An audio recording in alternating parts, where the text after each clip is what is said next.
down to business.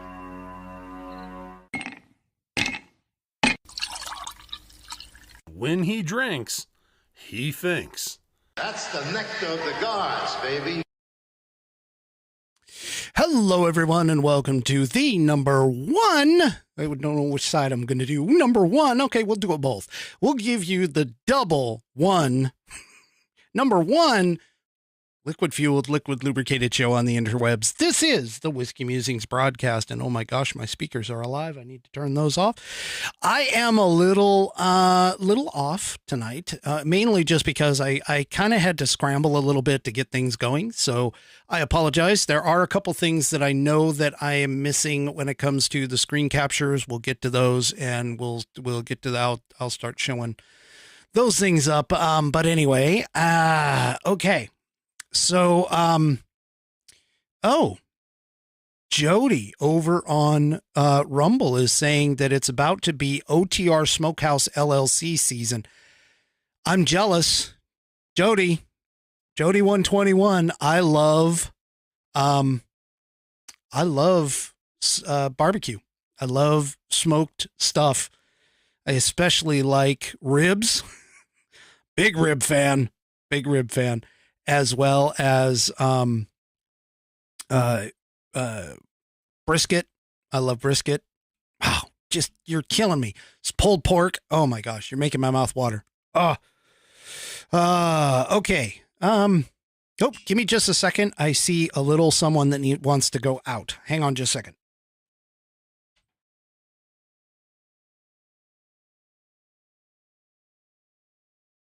So Mrs. Whiskey was running around the studio trying to find our little kitty Cleo, and she found her. She was hiding in one of the drawers because, you know, the cats they can climb up and get underneath and get in the drawers and everything else. But anyway, so yeah, she decided she wanted to leave the studio, the studio room here. So, okay. So I apologize for that. All right.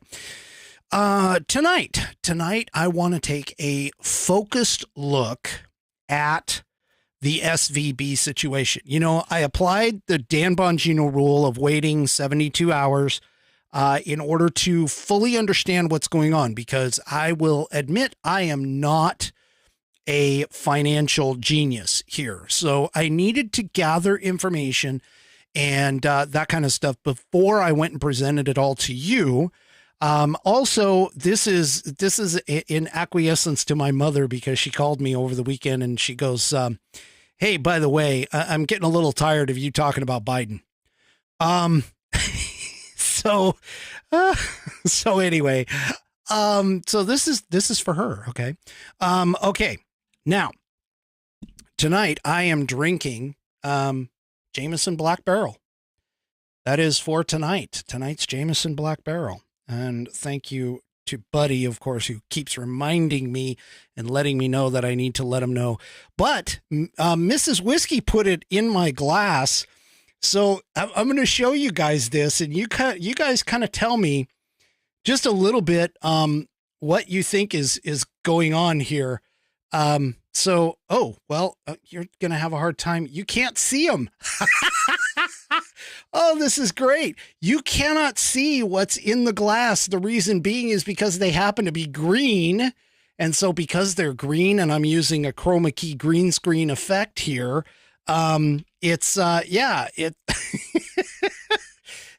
So she's got little cactuses in here. They're like little frozen cactuses. And as you can see, it's a little more than what I normally have. I normally have my glass about like this. Mama's looking to get me maybe a little soused by the end of the program here. But anyway, they're little green cactuses, and I never even thought about it with the whole green screen effect, the chroma key effect, that they would be completely blocked out. But apparently they are. You can't see them, but I promise you there's about, let's see, 1, 2, 3, 4, 5, 6. There's about 6 of those little cactuses, those little frozen cactuses in there. Actually, that might not be a bad idea, putting a piece of paper behind the glass. I doubt it, but I can try. Yep. Nope. Doesn't work. It's because it's in the front, the green. Nice try, Coco. All right. Anyway. So yeah, so that's my black barrel for tonight. It's kind of interesting. But yeah, it's not. So the way the green screen effect works is it's not the screen behind, although that does it, but it is, as you'll notice, it actually puts a hole like through me when it's shown. And the reason being is because it's taking the green and it's replacing any color green in the video. It's taking anything that's green and changing it out for the image that is behind. So because it doesn't see this part of me as being green, it would be no different than if I actually had to like if I wore. So for anybody who was around at my last Halloween special, I had a green suit that cut me off at the neck and at my head, which is exactly what they do with green screen effects and things like that. So yeah, it's anyway. So I guess I'm being told I have to take a photo here. So let me go ahead and maybe post it, but let me go ahead and let me just grab a photo of it while I'm standing here so I can post it after the show. So there is, and for those of you that watch the show will know what that is. And I'll post it all on my social media platform, all over the place, because obviously you can't see it with the green, the green effect. I keep forgetting that sometimes. It just is what it is. All right. So I'm going to cover, let's get back on task here. I'm going to cover the whole Silicon Valley Bank thing. There's some key pieces of information that have come to light with regards to this entire situation. I have a great pair of doggos for tonight and for the pet of the week. And then depending on time frame afterward, I have a couple other things that I wanted to bring up as well, just because of the fact that I wanted to, there was something that popped that is important. It doesn't necessarily apply to SVB right now, but there was something that popped over the last couple of days that I think is really important and really would be really interesting as well. But let's go ahead and get out so first of all, today is, of course, Whiskey Wednesday, being like Taco Tuesday, but more for badasses. That's what we are, is badasses. And of course, because it is Whiskey Wednesday, I am going to promote True Grit Roots Network. So True Grit Roots Network, TGRN, champions independent artists while paying respect to the pioneers who shaped modern roots music, featuring outlaw country, blues, and rock with a unique twist of urban that is carefully selected and purposely put together. We are the radio highway that connects the back roads, highways, and city streets to your favorite dance hall, roadhouse, and juke joint. TGRN provides original, exclusive programming and interviews that are produced and hosted by our own team of DJs, hosts, and personalities. Find us on the web at tgrn.net to download our app in the App Store and from Google Play. Alternatively, you can find us in the Live 365 catalog of internet digital radio stations and through the Live 365 app as well. You can play our station on your Amazon Alexa by saying, play True Grit Roots Network from Live 365. Be sure to use the word from in the command, play True Grit Roots Network from Live 365. Live 365 is on Roku. And we also would like to highlight our newest sponsor, American Badass Whiskey from Garage Oil Spirits. American Badass Whiskey is a high-octane, extra-fine blend of American whiskey made for every hardworking man and woman that proudly puts in a solid day's work every day. Check out this new award-winning Texas whiskey at garageoilspirits.com. That website, once again, is garageoilspirits.com. Breaking boundaries for authentic roots radio, tgrn.net, True Grit Roots Network, Austin, Texas. And of course, I thank them being part owner in the company. I just sort of, bring it in. And speaking of that, I do see something that is not working, that is supposed to be working. I don't know what the heck happened here, but give me just a second. get this going because I want to make sure that everybody can hear and actually see, of course, because I don't have the closed captioning going, and this is part of my problem. So give me just a moment here. Let me get the closed captioning up and running. And it shouldn't take me that long to do. There we go. All right. So there's my closed captioning setup for the night. Okay. So we got the closed captioning going. I think I've got everything now. I'm just, anyway. All right. So moving on to the how do you like that? I didn't change over to my other background in my other scenes. Give me just a moment. God, I am just all discombobulated tonight. Okay. So let's move this on. All right. So let's talk about Silicon Valley Bank. So Silicon Valley Bank, of course, got taken over by the government. And shortly thereafter, another bank called Signature Bank got taken over as well. Now, keep in mind, these banks are small. They are not like the huge, ones that are not supposed to, fail and so on and so forth. So these are generally kind of small. And so what ended up happening here is essentially that Silicon Valley Bank was mismanaged. I mean, let's just throw it out there. It was mismanaged. And so, they made some bad investments. In particular, what they did is they purchased some long-term stocks, or not stocks, but long-term U.S. Treasury bonds. And they were not expecting the interest rates to go up for whatever reason. Don't know why. But they ended up buying them at a very low percentage rate, low interest rate. So while the Fed has been raising rates throughout the time here, of course, trying to combat inflation, they ended up pricing the bonds that Silicon Valley Bank owned out of the market. And so they did not have the cash on hand when people were going and trying to withdraw money from the bank. Okay. Now, just so you kind of understand, okay, businesses, and a bank is a business, okay? So businesses have a job to anticipate on their investments. So here, let me just kind of break this down just really quickly.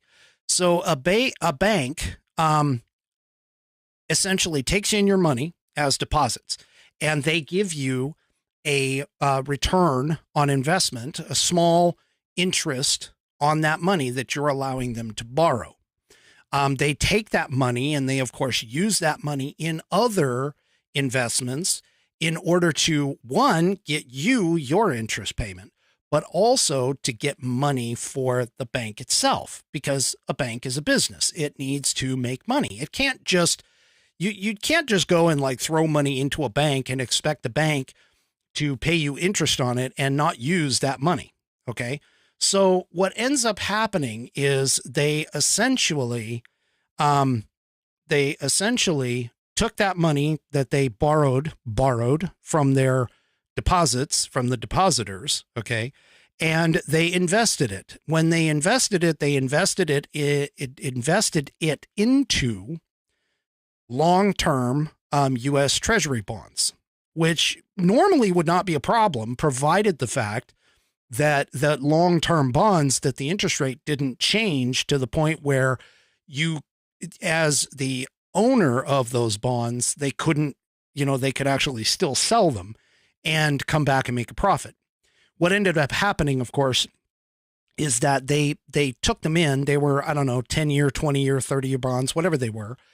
And they bought them at a low interest rate, very low interest rate, because they bought them during, the whole COVID thing, when the Fed went ahead and dropped interest rates down to near zero, and even in some cases below zero. And they essentially took those bonds, and the idea was that they were going to hang on to them. But when the interest, or not the interest, but when the inflation started to rise, all of those depositors, all of those people who put their money into the bank, and especially the savings part, not necessarily the checking piece, but the savings piece, which again, the idea of a savings account is to go and put the money in and then leave it alone, let it accrue that interest over time. And that's essentially where you get the benefit. Well, it's the savings piece where a lot of people were going and diving into their savings and they were trying to pull that money out. Well, as you can guess, a bank does not have all of that cash on hand. They can't because they have to invest it. Okay. So what ended up happening is all of the people, so many people, made essentially what they call a run on the bank, meaning that they went to the bank and they tried to pull their money out. Well, there's only a certain amount of money that the federal government requires a bank to keep on hand. And so after a while, they ended up running out of cash. So what they were supposed to do, or what normal banks would do, is they would go and sell some of their investments. Unfortunately, in the case of Silicon Valley Bank, they could not sell those investments at what they were worth. They were actually, believe it or not, getting less money back. So let's say I bought a 10-year or 20-year bond, treasury bond, for $100. So at maturity, so I put $50 in, and at maturity, I'm going to get $100 back. This is just an example. It's not real, but just so you understand what's going on. So I go and I put that money in to that bond. I pay the $50 or $75, whatever it is, and the interest rate will make it to where that goes up to the $100 at the end of the 20-year, 10-year, whatever term that I have. Okay. Well, if I go to try and cash that in early, I can, generally speaking, if the interest rate is on the positive side, I can get not only my $50 out, but I can also generally get a prorated account or a prorated amount for the whatever the interest would be, compounded or whatever the terms are, for that terminology. So if I put in $50 and I let it sit for 5 years and I ended up having to cash that in, well, what would end up happening is I would get the $50 and then maybe $2 or something, whatever, depending upon the interest rate and all of that stuff. I might get an additional $2. So I might end up getting $52 back. Well, unfortunately, what was happening here, though, is that when Silicon Valley Bank did that exact same thing, they went to go cash it out, but the interest rates were so much higher on the cash out that they ended up losing money. So in other words, they put $50 in and they ended up only getting $30 back. So that didn't help them. They were actually selling things at a loss, selling their investments at a loss. Now, granted, this is a risk. Okay. This is really a risk. And so essentially what ended up happening is so many people wanted to go in to get their money out of their savings because, of course, Joe Biden's economy is just, sorry, Mom. Joe Biden's economy is just so great that, people are just raking in money hand over fist that they ended up where they had to pull their money out of the bank. And the money that got pulled out of the bank was more than what the bank actually had on hand. So normally when that happens, the Federal Deposit Insurance Corporation, or FDIC, comes in and guarantees a certain portion of the loan. Generally speaking, it's up to $250,000. Okay. So if you had, let's say, $10,000 in the bank, all right, you would be guaranteed by the FDIC to be able to get that $10,000 back. Whatever your money that was in, you were guaranteed to get that money back out. Okay. The problem that they have here, though, is that, and that would be the normal process. That normally would be the process. But the challenge, of course, is anybody who has over $250,000 invested in the bank is only going to get that $250,000. So if I invested $1 million, I would end up, with only getting a quarter of that back out of the bank. Well, what Biden has done, which is essentially a bailout, okay? But what Biden has done is Biden has said, okay, all of the investors, no matter what you put in, the federal government is going to guarantee that you're going to get your money back out of the bank. Okay. Now this is pretty much unprecedented. I mean, even back in 2008, when we had the housing crisis and the banking issues and so on and so forth, we ended up in, oh yeah, okay. I'm sorry. Let me correct that. Not invested, but deposited. Okay. You are correct. It is deposited. My apologies. So, you know, not only is it essentially a loss with the situation, if you have over $250,000 deposited into the bank account or into that particular bank, but the federal government is now footing the bill for essentially the mismanagement of the Silicon Valley Bank. Now, they touted at the time, by the way, let me go ahead and pop this up. I'll just go ahead and show you. This is in the Washington Examiner. And again, this is one of those things that I didn't do ahead of time. Let me grab it here. Where is it? Here we go. So this is the Washington Examiner piece, which I have in the show notes. But what ended up happening here was essentially, for an example, on Thursday, according to the piece, customers withdrew $42 billion in a single day. Okay. For comparison, Washington Mutual, which happened back in 2008, Washington Mutual lost $16 billion over 10 days during the financial crisis of 2008, according to Senator Mark Warner, who is a Democrat out of Virginia. Okay. Now, Silicon Valley Bank touted a balance sheet with $209 billion in assets and was the 16th largest federally insured bank in the United States. Now, this is important, $209 billion. So keep that number in mind. There's something going on there. Okay. By the end of the day, Thursday, Silicon Valley Bank had a $958 million negative cash balance, and its stock price had fallen about 60%. So then the following day, of course, California regulators stepped in, shuttering the bank and putting it into receivership under the FDIC. Okay, so trading was also halted for the bank. All right. So that's kind of the situation with the bank. Okay. Now, the point of all of this, honestly, and you can kind of read the piece here, but the point of all this is that the federal government, by stepping in and Biden announcing what he did, he basically said that he's going to make sure that all of the depositors get all of their money back, not necessarily the investors, but the depositors. Now, here's the problem that I have with that issue. Okay. Number one, that's taxpayer dollars. No different than sending crap over to Ukraine or to any kind of social program or whatever. The challenge with that is that's not federal money. The federal government, as I've said in multiple times, okay, was that federal government does not make a single thing. All right. They don't. They do not produce anything that they do not take from somebody else. Okay.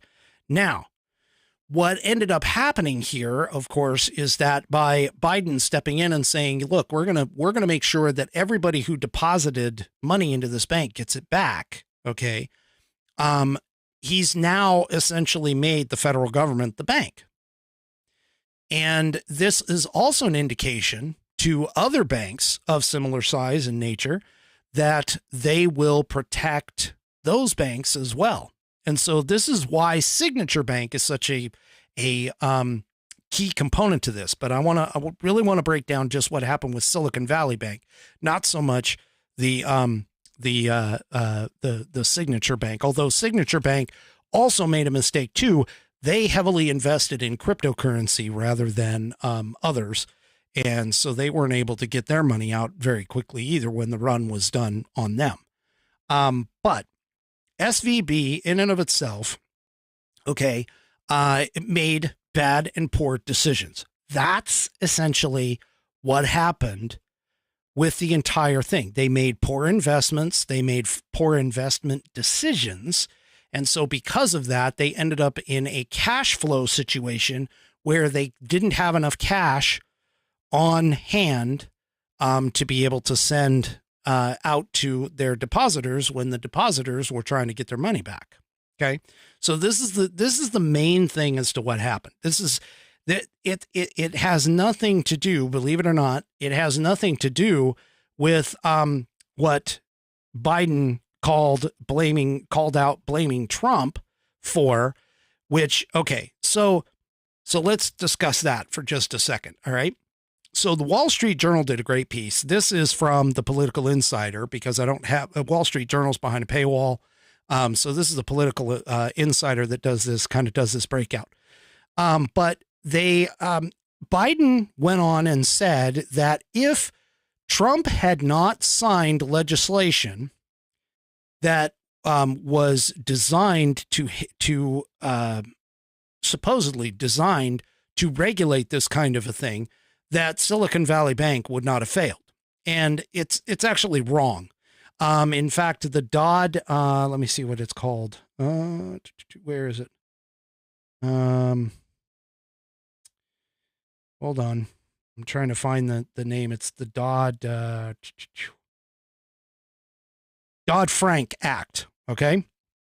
So the Dodd-Frank Act came in after the 2008 financial crisis that we had with the housing bubble that popped, the Fannie Mae, Freddie Mac situation. Okay. And so Dodd-Frank essentially had a certain level of banks that were protected by the entire banking organization and by the federal government. They were supposed to back it up and make it so that we wouldn't run into another 2008 scenario. But the thing about it is, first of all, the lie that Biden is making is that Trump actually rolled it back, that it was Trump's fault. Yes, Trump signed it into law. However, what Biden is not telling you is that the rollback of those regulations, it was passed with bipartisan support. And by bipartisan support, I basically mean that, there were some Democrats that signed in on this. Okay.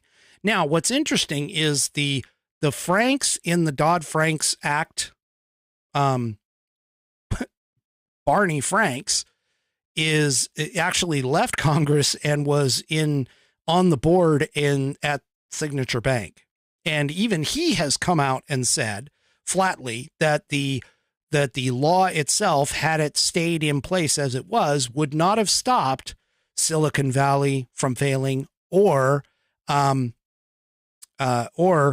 the Signature Bank. Okay. So anyway, he doesn't even believe it's that the Dodd-Frank, rollback is to blame in this case. So once again, Biden is lying. So yes, okay, it loosened restrictions on the smaller banks. In particular, it set Silicon Valley Bank up to not necessarily be regulated, because that $209 billion in assets, the rollback actually raised the limit to where only banks that had $250 billion or more in assets were the ones that would be subject to regulation. In other words, all of the big ones. Okay. So the thing about it is that Biden, again, is trying to blame this on Trump, because there are people out there who are going to jump on the bandwagon and say this is all Trump's fault, just like, the China balloon was and all this other stuff. But the fact of the matter is, the reality of it is that this is caused literally by the government's reckless monetary and fiscal policies. And this piece here in the Federalist basically brings that out. So what are some of the things that happened? All right. So 3 years ago, just to kind of give you some background here, the Federal Reserve cut the interest rate to near zero. I already mentioned that. And flooded the U.S. economy with cheap money. Tech startup companies, which Silicon Valley Bank was largely focused on tech startups. Okay. they went ahead and started funding some of these higher risk ventures when the borrowing costs themselves were kind of low. They did an analysis, a risk versus reward analysis, and figured this out. And they said that this is okay for them. Now, so those tech companies easily raised money in the stock market, and they didn't need to borrow money from SVB. Instead, they took that and they stuck it into SVB. And the SVB saw its deposits grow from 60 billion at the end of the first quarter of 2020 to about 200 billion in 2 years. Now, having that much cash, of course, is being a bit of a problem because at the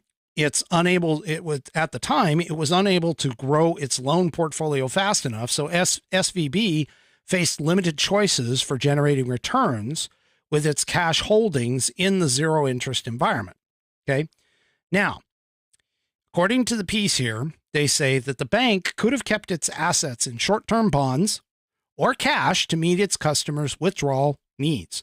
But that meant, of course, that there was very little to no return on investment and wouldn't make the shareholders happy because, of course, it's a business. People are trying to make money.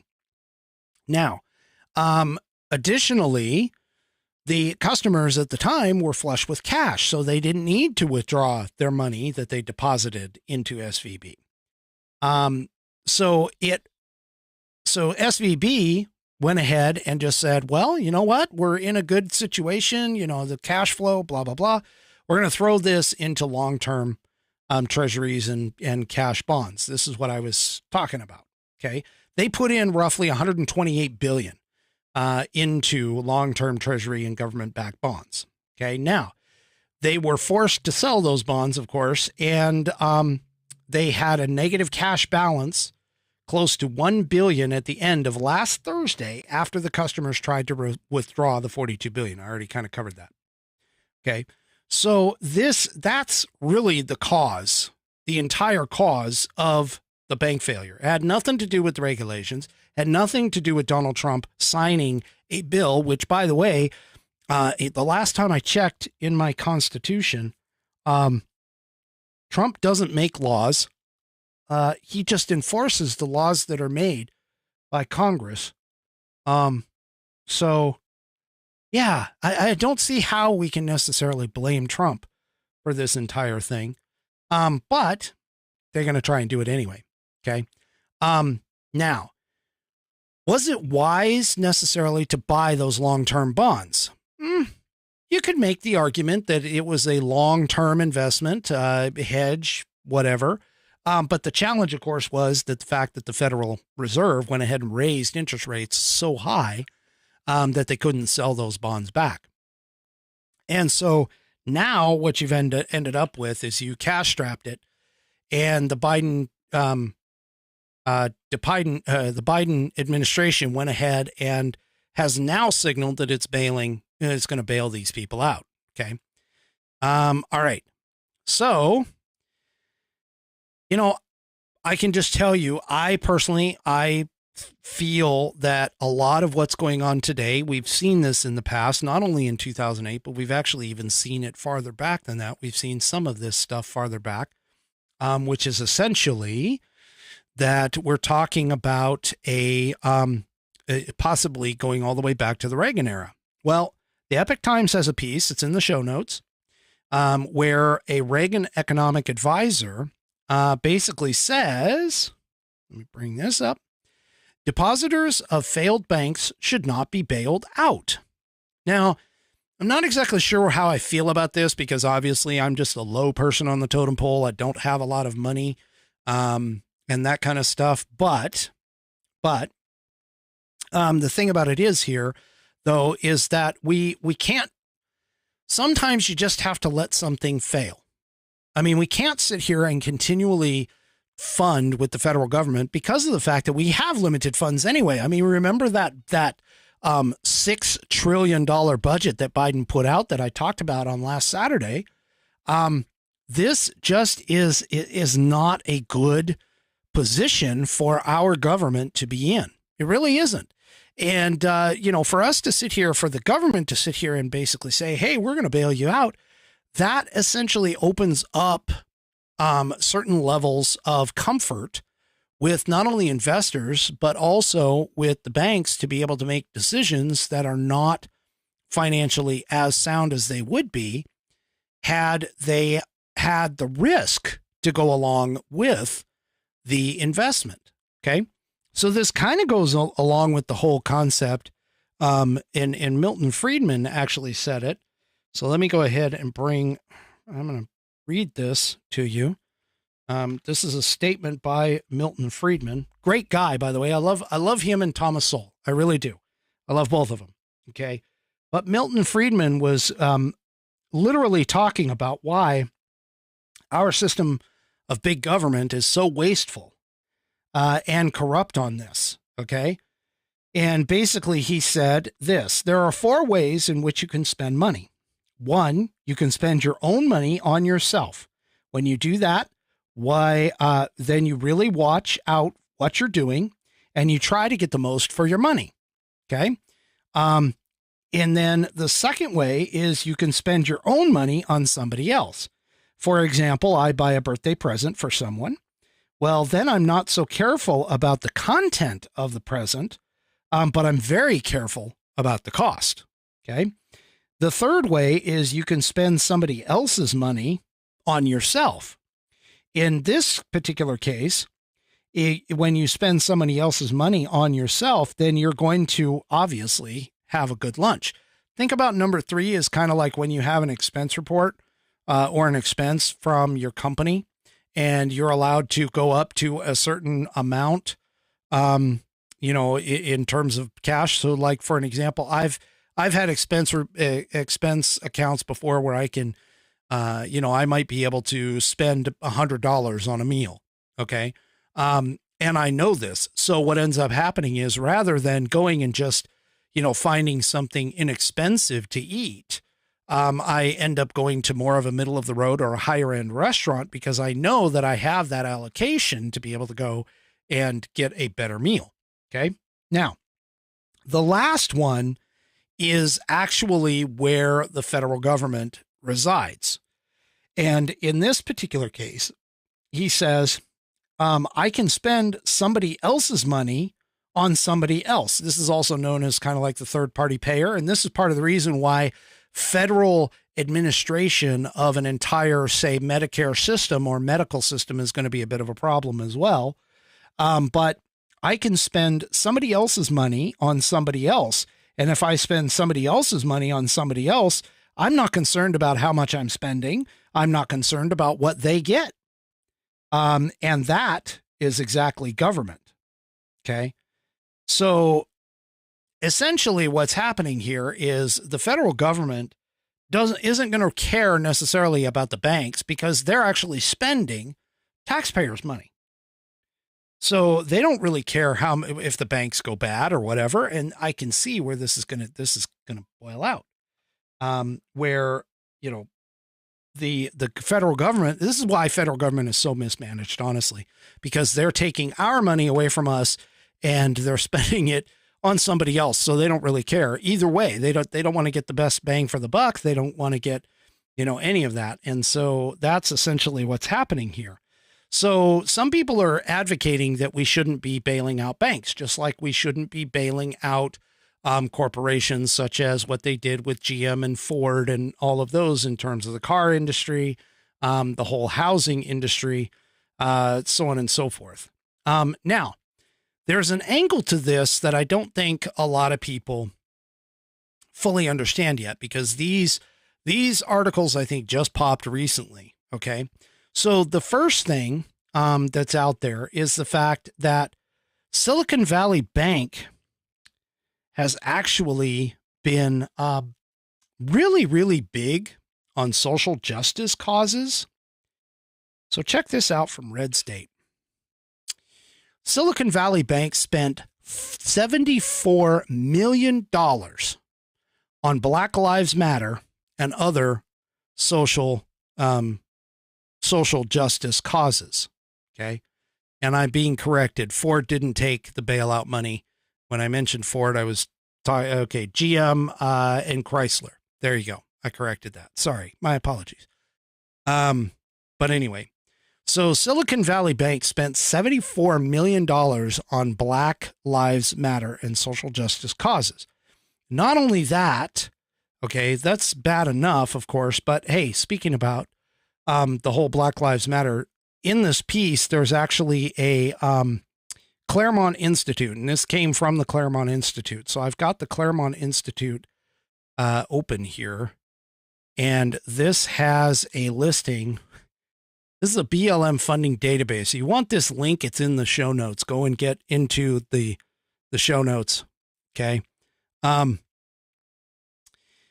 So go into the show notes, find this place. This is a great little database that Claremont Institute put together. But if you go here to like the contributors, you can scroll down. You can look at all of the contributors that are out there. So let me just go to Silicon Valley Bank.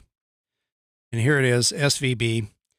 And if you look here, they have, according to BLM movement and related causes, according to all of these sources that are over here on the blue, on the links in the right, so you can do some research.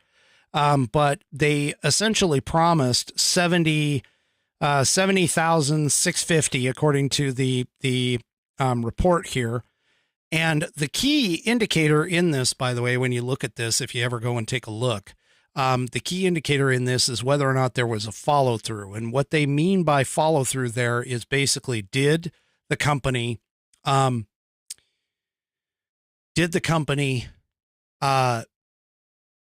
follow through and put money with these causes? Now, you might see some in there that might say no, which basically means that they promised to put money in there, but they have never actually paid out. But in this particular case, apparently the Silicon Valley Bank went ahead and put it in. And this is the total to the BLM movement and other related causes. So Silicon Valley Bank, honestly, is essentially, and I guess they went ahead. This is a much more accurate description, probably taken from publicly available information right now. But the thing about it is that Silicon Valley Bank was not like a purist in terms of a bank. They invested a bunch of things in terms of their causes. Okay. Now, why would a bank go ahead and invest in something like Black Lives Matter or similar causes in terms of that? Well, come to find out, according to the New York Post in this piece, here's some of the people on the board of directors. There was an Obama official, there was Hillary donors, there was an improv actor. One of them is the mega donor who went to a Hillary Clinton mega donor who went to a Shinto shrine to pray after Donald Trump won the White House. Apparently another one worked for President Barack Obama before her own political career spectacularly failed. They have a prolific contributor to Democrats, including Nancy Pelosi, and who apparently owns a Napa Valley vineyard just 15 minutes. The person who contributed owns a Napa Valley vineyard just 15 minutes from the former House Speaker. So the 12 directors who were supposed to oversee fallen Silicon Valley Bank might not be what they consider household names, but they essentially helped to create this entire thing in terms of this whole situation. And it's not just them, though, that are also a bit of a problem, too. And let me just bring this back up here. So it's not just them, but apparently the wonderful governor, who is starting to sound like the heir apparent to the Biden political positioning, Gavin Newsom, California Governor Gavin Newsom, failed to publicly disclose that he had SVB ties at the same time that he was lobbying Biden for a bailout. Now, what kind of ties did Gavin Newsom have? Well, actually, he owns a few wineries, and some of those wineries were part of the investments within the Silicon Valley Bank. He also apparently had substantial, according to this Business Insider article, he had substantial personal ties to Silicon Valley Bank. The link, it basically links Newsom to the bank through his personal accounts, 3 wineries, and his wife's charity, by the way. And apparently California's law bans officials from influencing decisions in which they have a financial interest. So this part of it is going to be kind of interesting. This part of the article is going to be kind of interesting moving forward to see if Gavin had any, honestly, I just don't understand how the Democrats can be this. I mean, this would signal corruption to me. This would signal corruption to me, honestly. And according to Daily Wire, Daily Wire says Gavin Newsom was celebrating the SVB bailout without mentioning any of that his wineries were clients, which again, I just covered that. Yeah, he apparently is rumored, Gavin Newsom is rumored to be considering a White House run if Joe Biden decides to decline. And he apparently said in a statement, Newsom said in a statement on Sunday about the SVB bailout, that the Biden administration has acted swiftly and decisively to protect the American economy and strengthen public confidence in our banking system. California is a pillar of the American economy, and federal leaders did the right thing, ensuring our innovation economy can continue to grow and move forward. Okay. Newsom also said that the FDIC's decision would have profoundly positive impacts on California's businesses, but he also failed to mention that his own wineries may stand to benefit from the FDIC's unusual action. Okay. Now, it's not just him, but apparently the California bank was also a major donor and supporter to his wife's nonprofit. They apparently donated around $100,000 to the nonprofit founded by Jennifer Newsom, who is the wife. And then not only that, but there's also this report which came out.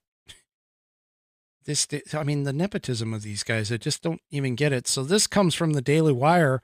Apparently Biden and Schumer took money from Silicon Valley Bank affiliates before the company imploded.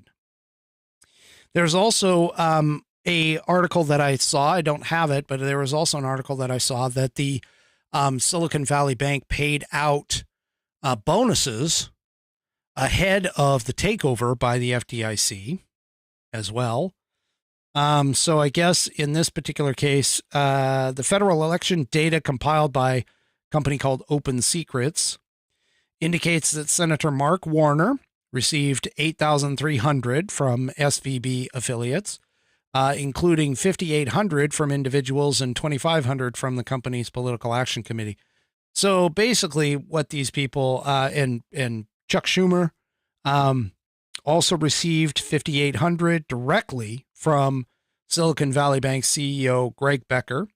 And that was the maximum allowable individual contribution. And Joe Biden also received $66,700 from Silicon Valley Bank affiliates in 2020, while the DNC Services Corporation received $21,400.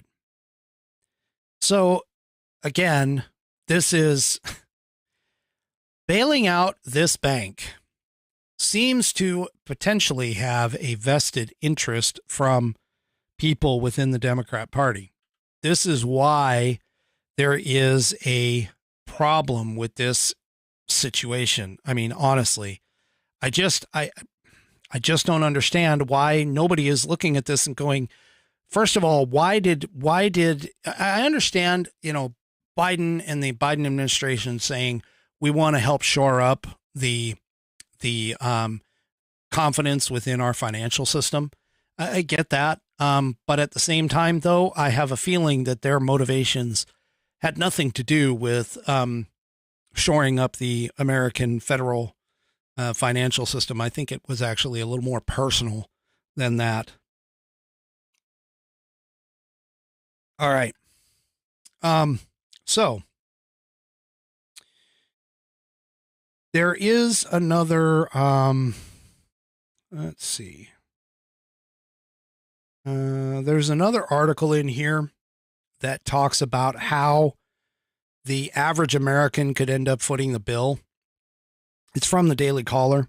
Here, let me just show it to you. So it's part of their Bank Term Funding Program, BTFP. They basically said that no losses, this is the Biden administration, said that no losses associated with the resolution of Silicon Valley Bank and Signature Bank will be borne by the taxpayer. Okay. But this article says just because it does not increase taxes does not mean it will not raise costs for the average American, economists are warning. Okay. The BTFP covers all losses, not just those up to $250,000. And the reimbursement money will come from the taxpayer-backed Deposit Insurance Fund, or DIF, of the FDIC. The DIF has a balance of $128.2 billion at the end of 2022, according to the FDIC. While Silicon Valley Bank said that it had $212 billion in assets, and Signature Bank said they have $114 billion in assets. So an MIT economist, Simon Johnson, told the Washington Post's Jeff Stein, it's disingenuous, that's the right word to describe anyone, Treasury official or not, who claims the DIF is not ultimately backed by the taxpayer. So he believes, Johnson still, though, believes that the package is a positive development, telling the Daily Caller News Foundation that it is good for the American taxpayer, saves the economy, and prevents a recession. Don't know how that's going to work, but, and again, I'm not the only one. Heritage Foundation economist E.J. Antoni disagrees. This complicates the Fed's belated fight against inflation. As is often the case with the government intervention, the cure is worse than the disease. So here's basically where we're at with this, okay? Just to kind of close and bring this all together. Where this goes is essentially this. The Fed has been pushing up interest rates in order to fight the inflation rate. Now, we all know, looking back at history, that the Fed back in the 80s under President Reagan had to push. I mean, we were looking at double-digit inflation. I mean, at the peak, I think it was somewhere around 13 to 14% inflation. And one of the things that they did was they raised interest rates. In fact, those interest rates ended up at the peak, if I recall correctly, somewhere in the 20s, like the 21%, the interest rate on loans. It was pretty damn freaking high. But that is literally about the only way for us to suck up the dollars that the Federal Reserve is printing and putting out into the environment that the Biden administration and honestly, even the Trump administration at first pumped into the environment over the economic shutdown that we sustained due to COVID and the COVID policies. Okay. We would have been in a much better position, honestly, financially as a whole, had the government not taken those extraordinary measures of shutting down our entire economy and sending people all that money. We now know that, looking back. We also know that it was likely not going to kill as many, kill the the number of people that they were expecting. And so realistically, the thing about it is that we made some mistakes. We did. And now we have to live with them. And unfortunately, the Federal Reserve right now is kind of between a rock and a hard place, honestly. The first one is that if the Fed decides to raise interest rates again, more banks are going to be in the same kind of position as Silicon Valley Bank. Think of Silicon Valley Bank's failure as sort of the canary in the coal mine, and Signature kind of followed. But at the same time, there's even reports of up to 6 other banks that have been listed as being potentially in trouble. One of them, of course, came out today with regards to Swiss Bank, Credit Suisse is the name, not Swiss Bank, but Credit Suisse. Credit Suisse, which is one of the larger banks that actually invests in other banks. Credit Suisse, or Suisse, S-U-I-S-S-E. I'm probably mispronouncing it somehow, but anyway, Credit Suisse came out and their stock has dropped close to 15% over its high. And they actually have admitted that they also have treasury bonds and things like that they can't get rid of as well. And so that has kicked off a banking sector sell-off close to where I believe the number for, maybe not today, but within the last couple of days from the S&P 500 of dropping like 500 points. It also has caused, Moody's to go ahead and rank those 6 other banks as being in trouble. Okay. Not that I would necessarily, go with Moody's, but the point is though, that we have a serious situation, on our hands right now. And the thing about it is that, if the Fed right now for this month, the Fed is not looking to raise rates in this month's meeting. They're not expected to raise rates. However, in May, they may have to. And some of that has to deal with the fact that our consumer price index came out at 6%, which was higher than the month before. And so what ends, again, realistically, what we're talking about here is a very delicate balancing act that they are going to have to play in order to not only fight inflation and hopefully bring inflation down, but also make sure that they don't do it in such a way that they end up crushing our banking system. Because the only way to dry up the supply of money that we have running around right now is to raise interest rates, make things cost more. Okay. Unfortunately, they can't do that, because if they do, we end up with a banking problem and people making run on banks and so on and so forth. And the banks can't find enough cash to be able to pay back everybody. And so we're kind of in a bad catch-22 situation. So realistically, what we're seeing right now is probably a push toward what's known as stagflation, rather than necessarily an inflationary cycle, but more of a situation where inflation is going to go up, but maybe not that high, but it's going to go up and it's going to kind of stay fairly high to the way it is right now. So this is part of the problem. And this is why some people like Dan Bongino and some others have been saying, we need to get prepared for a potential problem, not only in the financial sector, but we also have all of the other things that I've been talking about coming to a head as well, with things like China and so on and so forth, because China is not in a much better situation than what we are at this point. So we could be looking at a pretty large crash, and this is going to be a bit of a problem. So we really need to be very, very cautious about what we are doing. That also could be an indicator as to why Biden has decided to sort of quietly reverse course on drilling up in Alaska. Just a small amount. I'm not saying a lot, but just a small amount in Alaska, and that kind of stuff. So again, hopefully you guys are setting yourselves up and kind of preparing for, for protecting yourself, I know I'm making a few moves to protect yourself in the coming days, because honestly, this is going to be one of those things where it's going to be probably several years before we actually pull out of it, realistically. Okay. So that is a huge breakdown on SVB, where SVB was, how it broke down. Hopefully it all made sense to you.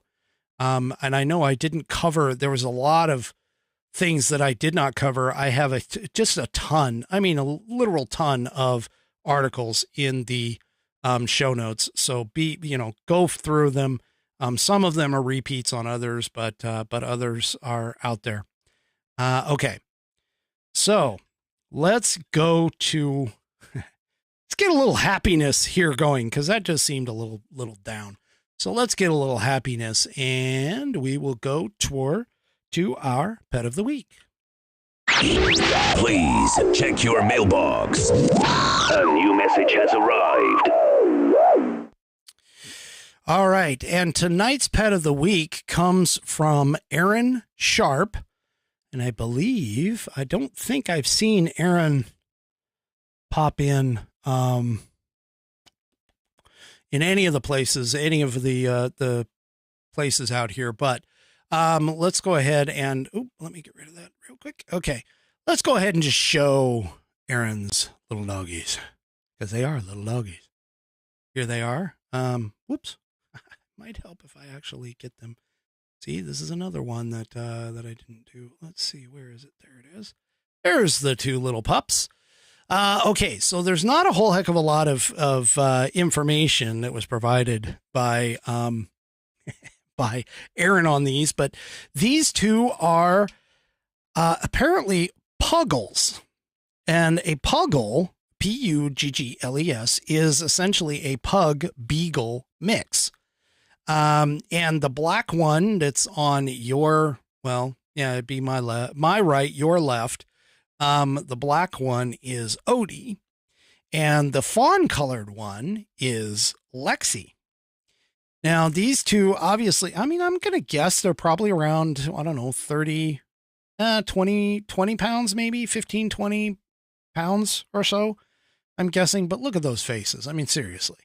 Folks, if you can't look at that face and just fall in absolute love with these animals, it's just, I mean, wow. Anyway, let me just go, and I'm going to show you, there was a couple other images of Odie by himself. So there's Odie snuggling in the blankets and enjoying. How many people have a dog that does this? My dog doesn't do this. I mean, he lays with us on top of the blankets, but he doesn't actually dig in to the blanket. So, he doesn't actually dig into the thing. But he will suck up next to me at night. There are times where my wife has, 2/3 of the bed.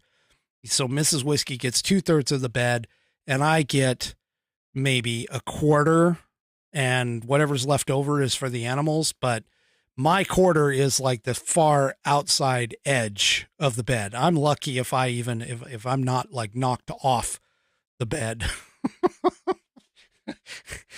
with this particular pup. Now, I did have a dog that did bury himself in the blankets. We did have one or two. Cats usually do that for us a little bit more than dogs.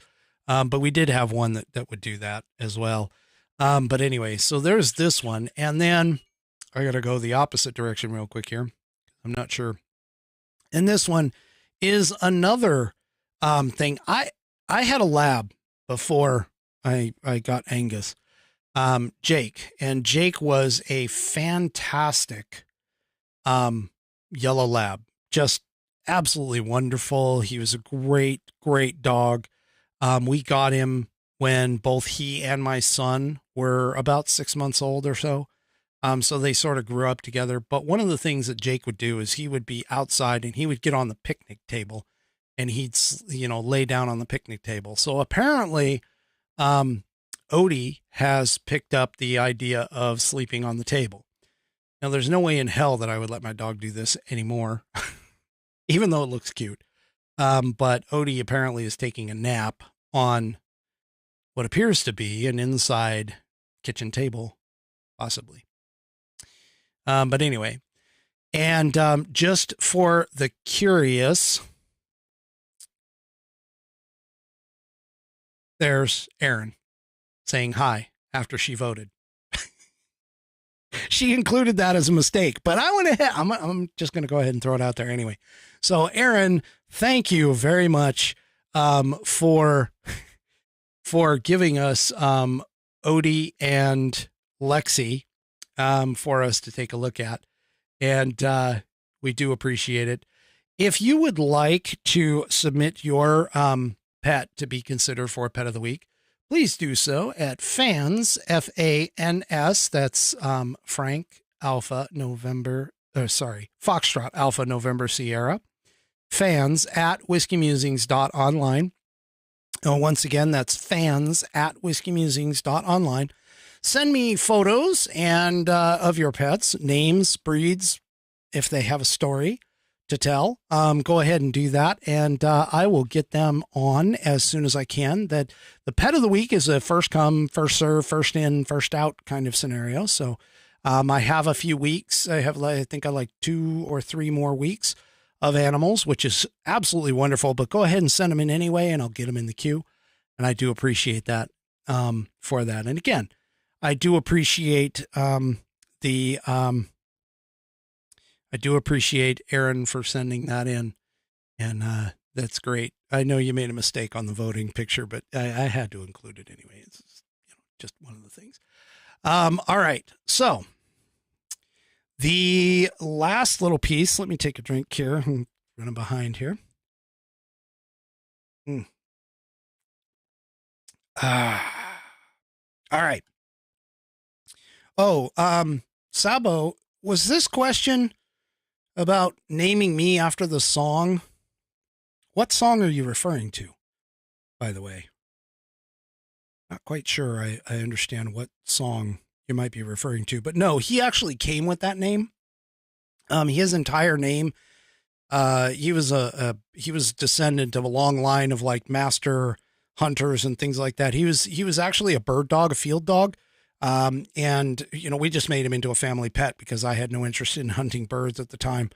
But if I had, Jake would have been just absolutely, wonderful, for that, because he had just all kinds of pedigree out the yin yang.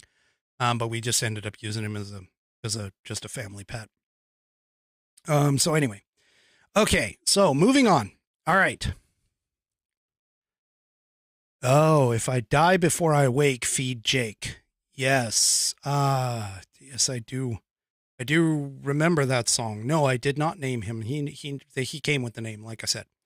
But yes, now it makes sense. Okay. All right. So moving on. I don't know if anybody knows, this person, this individual. Anybody heard the name Naomi Wolf? Sorry about that. So Naomi Wolf apparently was a former Clinton White House advisor. And she has a Substack.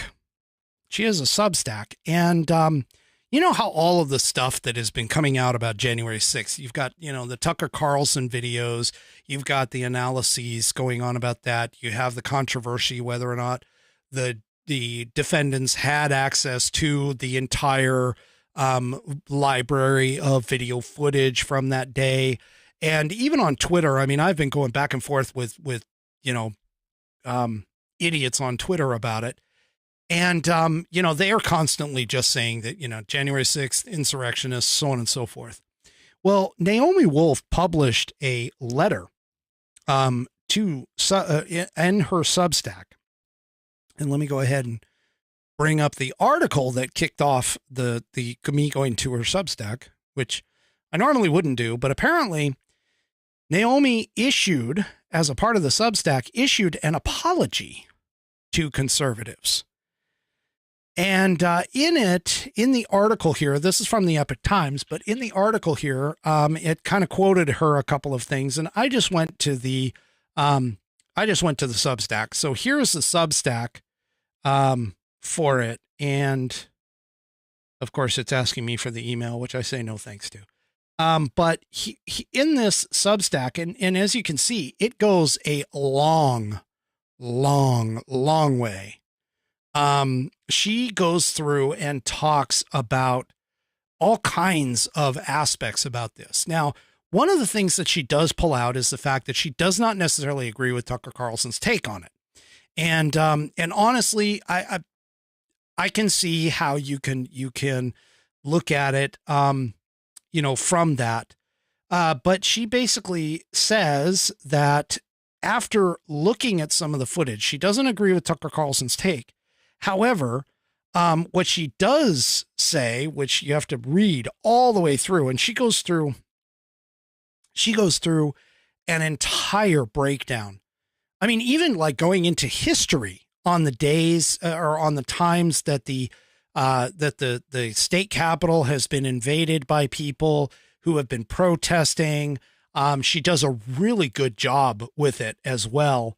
And she actually, like here, she says, it's a quote from the piece. She says, a point that I've made over and over since 9/11 is that many histories or many events in history are both real and hyped. Many actors in historic events have their agendas, but are also at times used by other people with their own agendas in ways of which the former are unaware. Terrorists and terrorism in the Bush era are one example. This issue was both real and hyped. Patriots or insurgents, depending upon who you are, entering the Capitol can be part of a real event that is also exploited or manipulated by others.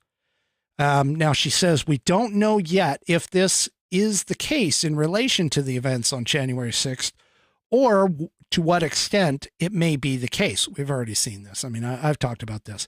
But she does say that is where the real investigation must come in.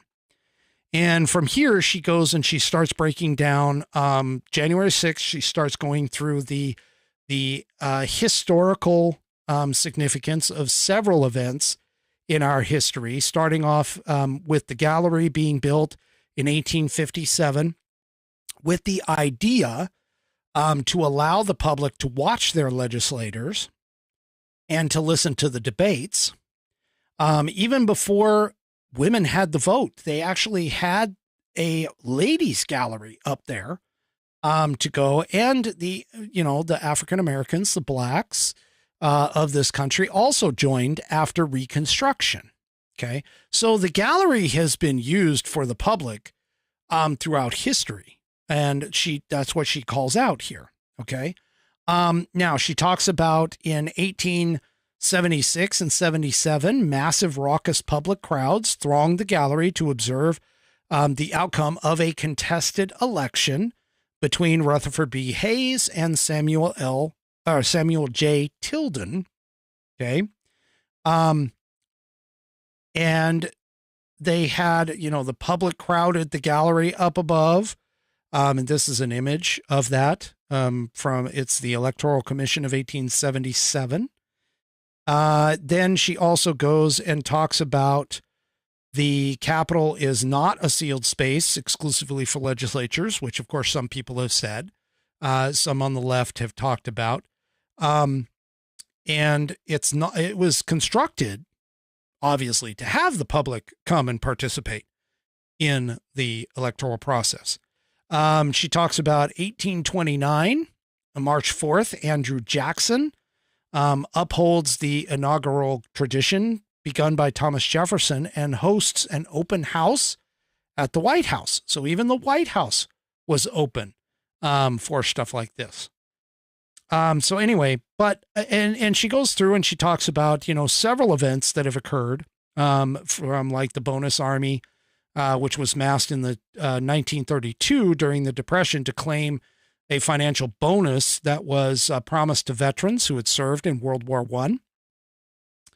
I. And then she continues and talks about all of this stuff. But the thing about the part that it really struck me, and I got to find it again. I had it queued up, but I went ahead and moved it. But here's where the crux of the the situation. Okay. January 6th, and I'm going to read it to you. So here, this is from her writings. January 6th has become, as the DNC intended it to become after the fact, a third rail, a shorthand used to dismiss or criminalize an entire population and political point of view. Peaceful Republicans and conservatives as a whole have been demonized by the story told by Democrats in leadership of what happened that day.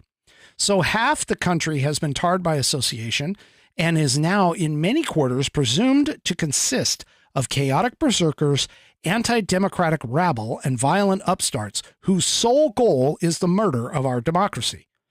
Republicans, conservatives, I am sorry. I also believed wholesale so much else that has since turned out not to be true, as I was told by NPR, NBC, or MSNBC, and the New York Times. She says, I believed that stories about Hunter Biden's laptop were Russian propaganda. Dozens of former Intel officials said so. Johns Hopkins University said so. Trump specifically cited a laptop that contained emails allegedly belonging to Hunter Biden, said CNN fact check with plenty of double quote marks. I believed this all, till it was debunked. I believed that President Trump's campaign colluded with Russia, and that assertion was dropped.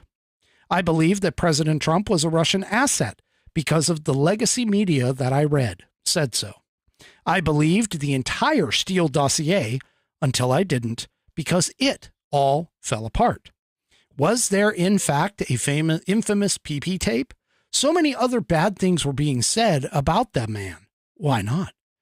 I believed that President Trump instigated the riot at the Capitol because I did not know that his admonition to his supporters to assemble peacefully and patriotically had been deleted from all of the news coverage that I read.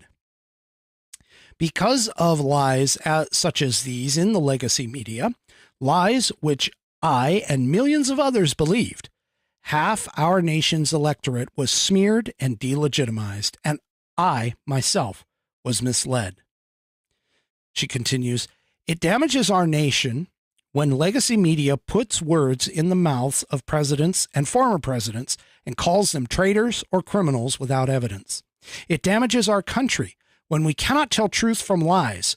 This is exactly what tyrants seek, an electorate that cannot know what is truth and what is falsehood. Through lies, half of the electorate was denied a fair run for its preferred candidate. I don't like violence. I do believe our nation's capital must be treated as a sacred space.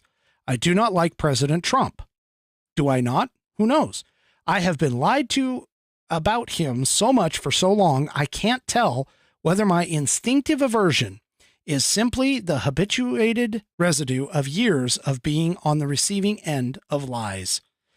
But I like the liars who are our current gatekeepers. But I like the liars who are our current gatekeepers even less, she said.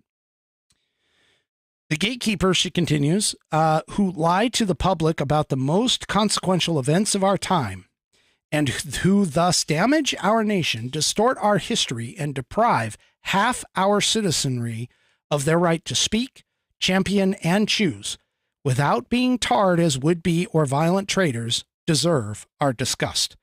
I am sorry the nation was damaged by so much untruth issued by those with whom I identified at the time.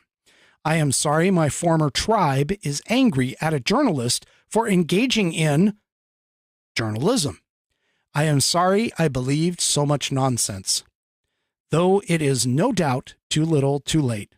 Conservatives, Republicans, MAGA, I am so sorry. And that's how she ends it. Now, this is a beautiful example, okay, of someone who had believed the lies, had drank the Kool-Aid, and was so dug in with the Democrat Party that they didn't understand that they had been brainwashed. but has since come to at least a realization that a lot of what they are being fed, spoon-fed by the mainstream media, is not true. So I'll be honest with you. I applaud Dr. Naomi Wolf for at least coming to the realization and at least understanding that there is nefarious entities at work in these kinds of situations. And so I actually have another article here. Bear with me. I know I'm a little over, but bear with me on this. But I have another article here that I really think you guys should take a look at. And this is coming from the Federalist.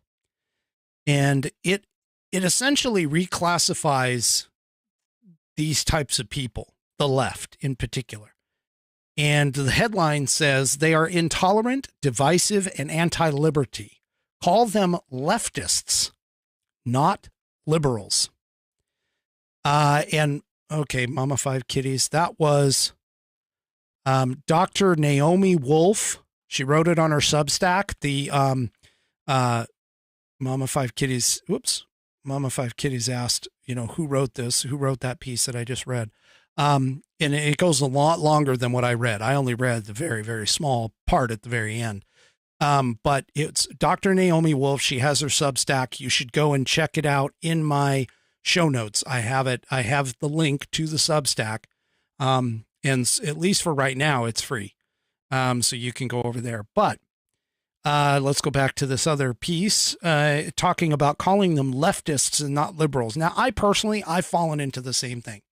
I've talked about liberals, at least the new liberals, as being, the negative people that we see. But in reality, we really need to understand that a liberal, as in terms of the true sense of the word, is essentially, let me see. So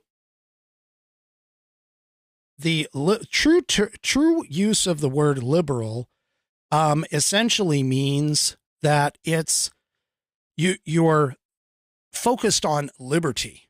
You're focused on more of a libertarian view of society. And a true liberal is essentially a person who believes in small government. They believe in less government intervention. They believe in freedom and liberty.